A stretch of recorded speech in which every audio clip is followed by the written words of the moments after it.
എപ്പോഴും ഞാൻ song add എയിമി ഒന്ന് വെറുതെ ഇരിക്കേ, എപ്പോഴും ഞാൻ സോങ് ആഡ് ചെയ്യാറാണല്ലോ വീഡിയോ എടുത്തിട്ട് പതിവ്.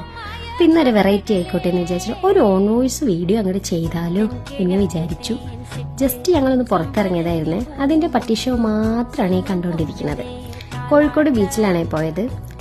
പണ്ടൊക്കെ ആണെങ്കിൽ ഫോട്ടോ ആയിരുന്നു മുഖ്യം, ഇപ്പം പിന്നെ റീൽസ് മുഖ്യം. ബിഗിലേ ആയതുകൊണ്ട് കുറച്ച് റീൽസൊക്കെ എടുത്തു. അതാണ് ഈ കണ്ടുകൊണ്ടിരിക്കുന്നത്. അതിൻ്റെ ബിഹൈൻഡ് ദ സീനാണ് കേട്ടോ ഇത്. പുള്ളിക്കാരിക്ക് ഫോട്ടോ എടുക്കാൻ വലിയ താല്പര്യമില്ലാത്ത കാരണം മണലിലൊക്കെ കളിച്ചുകൊണ്ടിരിക്കുകയായിരുന്നു. എടുത്തുകൊണ്ട് പോകാൻ നല്ല ബുദ്ധിമുട്ടായിരുന്നു. പിന്നെ അവളെ കൂടെ കുറച്ച് അങ്ങോട്ട് കൂടി. കുറേ നേരം കഴിഞ്ഞപ്പോൾ പിന്നെ ഞങ്ങൾ ഫുഡ് കഴിക്കാനായിട്ട് കയറുന്നതാണ് ഈ കാണുന്നത്. അവൾക്ക് പറ്റിയൊരു സീറ്റ് കിട്ടിയോണ്ട് ഷീ ഈസ് വെരി ഹാപ്പി. അങ്ങനെ ഞങ്ങൾ ഫുഡൊക്കെ ഓർഡർ ചെയ്തിട്ട് ഇരിക്കുന്ന ഇരിപ്പാണ് കേട്ടോ ഇത്. പിന്നെ ഫുഡ് കഴിക്കണമെങ്കിൽ അവൾക്ക് ഫോൺ എന്തായാലും വേണം. അതിൽ വീഡിയോ കണ്ടിട്ടാ ഫുഡ് കഴിക്കാം. അപ്പം പിന്നെ നോ സീൻ. പിന്നെ ഇപ്പം ഇടുന്ന ഈ എക്സ്പ്രഷൻ എന്തിനുള്ളതാണോ എന്ന് എനിക്ക് പോലും അറിയില്ല.